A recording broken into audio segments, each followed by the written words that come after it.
আমরা জন্ম থেকে গীতাকে মাকে মা বলি, কিন্তু এই গীতাও আমাদের মা। আমরা অনেকে পড়তে জানি না ঠিকই, কিন্তু আমরা এই গীতাটাকে অন্তত বুকে নিয়ে প্রণাম করতে পারি, গীতা বলতে পারি, এটা তো পারি। কিন্তু এটাও অনেকে বলে না, গীতাটা ধরিও দেখে না, গীতাটা কি জিনিস সেটা উল্টাইয়ে দেখে না, ভিতরে কতগুলো ছবিও আছে, এই ছবিগুলোও দেখিও যদি প্রণাম করে তাহলে তার পূর্ণ হয়। কিন্তু আমরা দেখি মৃত্যুকালে এটা আমাদের শেষ ঠিকানা, গীতা আমাদের শেষ ঠিকানা।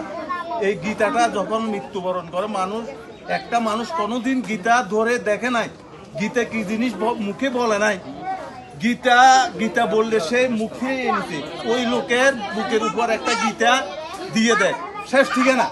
ওই গীতাটা কোনো মূল্যহীন, ওই গীতাটা কোনো মূল্য হবে না। ও গীতা না দেওয়া সমান কথা।